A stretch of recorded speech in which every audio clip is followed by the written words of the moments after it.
जरा थोड़ा मगर दस्तगीर नया सुनियो खुदा जो कसुआ मुस्तफा जा आशिको अल्लाह जी कामिल वली अब्दुल कादिर जीलानी के न तो ॾिठो न असां ॾिठो न असांजे अपन ॾाॾनि ॾिठो पर लवन लॻायूं वेठा अब्दुल कादिर जीलानी जो दसल ज़िक्र भी कयूं था नमाज भी पढ़ूं था कुरान भी पढ़ूं था वलियन में भी अचूं था इहो नेक जी इज्जत जो कमाल जो वही भी कोन या मत गुजारो थींदो अब्दुल कादिर जीलानी तुके भाकर भरे जन्नत में दाखिल कंदो सुभान अल्लाह इहो थी अल्लाह जो वली वही तो कोन पर हज़रत से ख्वाजा अब्दुल गफ्फार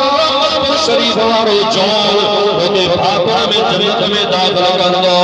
अदा तो वलिया असा का बाद में चलवारा वंज मिया न वंज पर हुसैन शाह कमर वारो जवान भाकर में गुलाम जन्नत में दाखिल कंदो अदा असा वञो या न वञो तव्हां हज़रत हाजी हुसैन शाह जीलानी भाकर में मुरीद जन्नत में उमड़ींदो पर याद रखो असा तव्हां न ॾिठो आहे 1243 हिजरी में हज़रत सैयद मोहम्मद शाह रहमतुल्लाह तआला अलैह इन पट ते आयो असा त न ॾिठो ये नारो लगायो क़यामत जे ॾियारे रब खे कंदो मौला ये पर पुट मुसलमान लगायो वेठा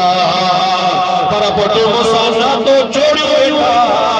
पर पुट मुसलमान मोहब्बत प्यार गंढियो वेठा उन जगह ते बि मुंहिंजा नारा पे है अजो अबो छॾियो अल्लाह अकबर सुभान अल्लाह सुभान अल्लाह चलो अजो बाबू छॾियो अजो भाइर छॾे विया अजो मिट छॾे विया अजो सब कब्र में पूरो थो वञा अब्दुल लतीफ बेटा से फरमाईंदो आहे सार में सायो तोखे न सायो कजे तो कजो नसीब आयो रे आयो ओ मताई भायो का बादल वसन का बस गई अल्लाह जा बानो चवे तो अज हिकड़ो ॿियो कॾहिं तोखे बि हलणो आहे मिट सिंगारी दई गुसल ॾींदई कपड़ा लाहींदई राकेट लाहींदा घड़ियूं लाहींदा तमाम पर सामान लाहे फटे ते सुमारींदा उते जॾहिं गुसल ॾींदई उते कदर पवंदई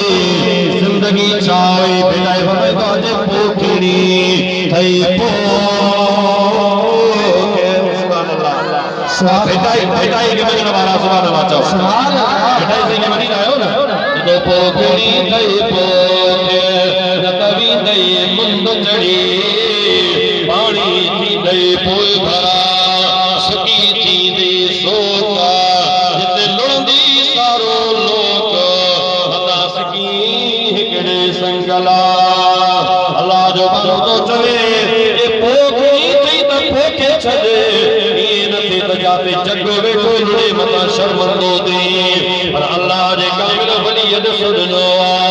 बंदा जने मिट सिंगारी दई अफसोस ॾिसो जने जान निकरी थी वने जान मां जान राबिलाइन का बेसबिलाइन का वेंजार का गुस्ल दा कफन दा पर को का तजवीज़ सोच